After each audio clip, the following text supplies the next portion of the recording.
Hace muchos años jugué el primer Watch Dogs, un título que prometió un mundo abierto más vivo que los de la saga GTA. Claramente no lo cumplió y esto se convirtió en una de las primeras grandes polémicas de Ubisoft, una empresa que en su momento era un gigante respetado. Gracias a todo esto, no me interesó jugar Watch Dogs 2, aunque esta secuela se aleja bastante del primer juego y tiene un protagonista nuevo. Se ubica en otra ciudad y se enfoca en un grupo de hackers, pero jugándolo por primera vez después de 10 años de su lanzamiento, quiero descubrir si vale la pena jugar Watch Dogs 2. Hacktivist mode, activate. En esta secuela seremos Marcus Holloway, que tiene como objetivo inicial ingresar a DedSec, un grupo inspirado en colectivos hacktivistas de la vida real como Anonymous. El juego se enfoca en este grupo de amigos dedicados a frenar a las corporaciones tecnológicas situadas en Silicon Valley. Aunque enfrentaremos a varias empresas basadas en la vida real, el antagonista principal es Bloom, una corporación de vigilancia digital que utiliza tecnología predictiva para saber si alguien cometerá un delito antes de que ocurra. Esta premisa es buena y con el auge actual de la AI o compañías como Palantir se siente más vigente que nunca, pero creo que la narrativa inicial falla al explicarlo. Al final de la primera misión, dicen que Marcus había sido detenido sin motivo porque el sistema lo marcó con alta predisposición criminal, pero esto lo tocan de forma muy superficial. No aclararon si esto ocurre de forma masiva o si hubo más víctimas, y es aquí donde se nota uno de los mayores fallos en la historia del juego. Watch Dogs 2 toca todos los temas de manera superficial, y al jugarlo tuve la constante sensación de que el guión parecía hecho para niños, especialmente el grupo de hackers que se siente como una pandilla infantil de alguna película de aventura de los 90.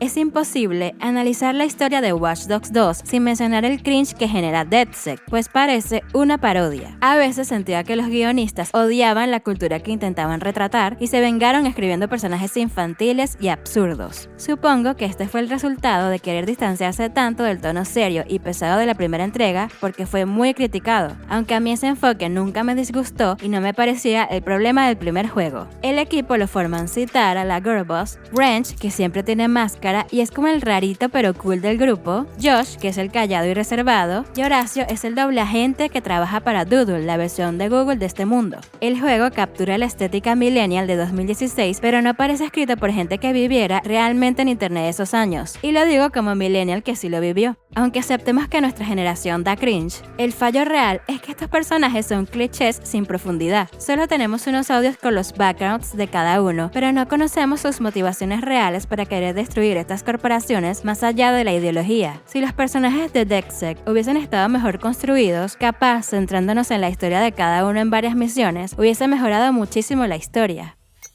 El mundo abierto de Watch Dogs 2 es el pick de Ubisoft. Me sorprendió mucho lo detallada que es la recreación de San Francisco. Tiene muchísimos NPCs haciendo actividades únicas. Tiene una gran variedad de vehículos, incluyendo el famoso tranvía, y hasta perros que podemos acariciar. El mapa incluye puntos turísticos que replican locaciones reales de la ciudad, donde podemos tomar fotos o selfies para ganar puntos para las mejoras. Disfruté mucho recorrer estos lugares y notar cómo los NPCs reaccionan con molestia cuando intentas incluirlos en una selfie. Otra mecánica que aporta mucha vida al entorno son las misiones multiplayer. Aunque no pude profundizar demasiado porque no tengo PlayStation Plus, el sistema me conectaba automáticamente con otros jugadores que estaban en la misma zona o me ponían algunas misiones de hackeo. En estos momentos todo se puede volver caótico. Esta es de las mejores ideas que Ubisoft ha implementado. El mundo abierto de Watch Dogs 2 está muy bien hecho y es decepcionante que Ubisoft se haya alejado tanto de este diseño detallado, colorido y vibrante. El combate de Watch Dogs 2 sigue con la intención de distanciarse de la primera entrega. En el juego anterior, aunque teníamos acción, el elemento que lo hacía único era la posibilidad de hackear la ciudad con un enfoque total en sigilo. De hecho, este fue el centro de la polémica porque en aquel infame tráiler de la E3 se veía un hackeo masivo que no llegó al resultado final. Y aunque las herramientas de hackeo son muy parecidas a las del primer juego, aquí el peso recae en el combate y la acción. Marcus cuenta con un arsenal de armas extenso, donde puedes elegir modelos modelos típicos, pero mis favoritas fueron las armas de DedSec. En la base nos explican que podemos fabricarlas con una impresora 3D y son geniales porque tienen skin que puedes comprar. Al principio no disfruté tanto el combate, porque la mira y la sensación al disparar me resultaban algo extrañas, pero cuando conseguí las armas DedSec más costosas, empecé a divertirme mucho más. También confieso que usé Aim Assist, y perdonen el skill issue, pero es que el sistema de la mira no me terminó de convencer del todo. Aunque el combate es divertido, mantengo la misma queja que el primer juego, y siento que la saga está algo mal orientada. Si somos activistas, no tiene mucho sentido ir eliminando a tanta gente, pues para mí Watch Dogs debió ser un juego enfocado en el sigilo. Yo intenté jugar casi siempre usando herramientas de hackeo, el taser o incluso el arma de paintball, pero el juego te lleva a la acción. Mientras avanzas te obligan a usar armas pesadas porque los enemigos te enfrentan con gran potencia de fuego y chalecos antibalas. Para mí, la mejor de las herramientas de Marcus fueron los drones. Tenemos dos opciones, uno un carrito a control remoto y el otro un dron volador. Son increíbles porque sirven para entrar en edificios, hackear mientras recorres la zona antes de entrar, ubicar y distraer enemigos. De hecho, todas las misiones que logré completar en sigilo fueron gracias a estos dos drones y amé usarlos. Me decepcionó la ausencia de combate cuerpo a cuerpo. Marcus tiene una especie de arma de melee que es bastante única y yo siempre pensé que era central en el combate, y realmente no tienes combate cuerpo a cuerpo o variedad, solo hace takedowns. De hecho, esta bola de billar no la puedes customizar y no pinta nada en el juego ni en el árbol de mejoras. El arte es parte fundamental de Watch Dogs 2, porque DedSec se apoya en lo visual para comunicarse. En la trama, conocemos que Sitara es la artista que crea toda la estética del grupo mezclando pop art con pixel art, glitch art, memes, emojis, horror e iconografía de los años 50. El resultado de toda esta mezcla es de lo mejor que ha hecho Ubisoft, mostrando un nivel de detalle que hoy se extraña. Personalmente me fascinó porque combina muchos estilos que amo y que incluso he integrado en mis propios proyectos creativos. Si en algo Ubisoft solía ser experto es en el parkour. Marcus es sumamente ágil, aunque nunca se explica el origen de su habilidad. Me gusta mucho que sus movimientos se sienten modernos porque además de trepar suele incluir acrobacias constantes. Aquí se nota que Ubisoft estaba en su mejor momento con esta mecánica, y es de lo mejor que ofrece el juego. La personalización es otro punto fuerte gracias a la enorme variedad de ropa disponible para Marcus. El juego captura perfectamente la moda de 2016, con un estilo muy millennial, repartido en tiendas de estética skate o swag e incluso una extremadamente hipster. También podemos comprar vehículos variados y aplicarles diseños de DedSec, aunque en mi partida no compré demasiados. Con una moto y los autos que te dan de recompensa tuve suficiente. El juego ofrece misiones secundarias para ganar dinero si buscas coleccionarlo todo. Hay carreras de drones, go-karts y hasta una aplicación de transporte parecida a Uber. Todo esto me encantó porque permite generar ingresos sin caer en misiones de relleno aburridas o repetitivas. Al ser actividades opcionales, aportan una frescura necesaria que rompe con la rutina y mejora el game loop.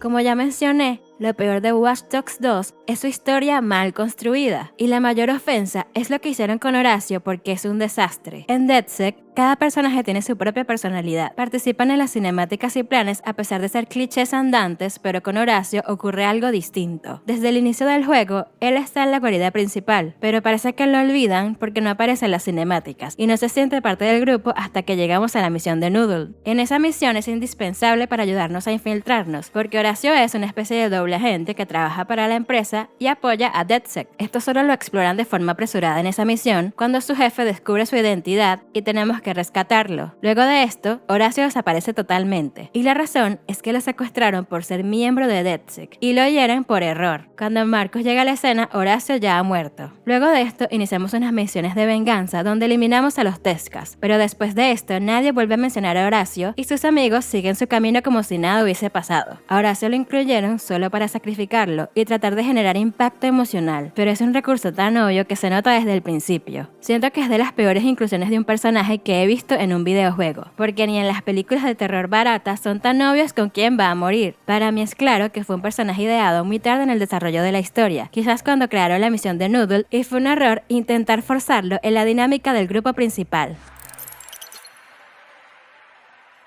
Watch Dogs 2 es el intento de Ubisoft por rescatar el IP, distanciándose por completo del primer título, aunque en el camino terminaron con una historia deficiente. Todavía me quedan detalles por repasar, como la integración de T-Bone al equipo. un hacker vieja escuela que es un mentor para Marcus. El juego intenta generar tensión porque Sitara desconfía de él, e incluso llega a llamarlo traidor. Pero al igual que otros puntos de la trama, este conflicto no llega a ningún lado. Por otro lado, el CEO de Bloom encarna el típico empresario sin escrúpulos obsesionado con el éxito, y protagoniza uno de los mejores momentos del juego. Se vuelve un villano detestable cuando secuestra a Branch, y aquí vemos su cara por primera y única vez. Pero este evento tampoco parece afectar emocionalmente al grupo después de que cumplimos la misión y Marcus lo rescata. Aunque las misiones principales son muy parecidas, entras a un lugar, eliminas a todos o te mueves en sigilo, hackeas, te vas. Pero cuando el juego comienza a ponerse repetitivo, llegas a unas misiones más pesadas y son geniales. Pero lo que realmente amé fue volver a jugar un mundo abierto de los que solía hacer Ubisoft y revivir esa época en la que solían hacer grandes juegos. Aunque la historia de Watch Dogs 2 falla en casi todo, vale la pena experimentar este juego que tiene uno de los mejores mundos abiertos y mecánicas muy divertidas. Suscríbete para más videos como este. Estoy haciendo una serie de videos preparándome para el lanzamiento de GTA 6.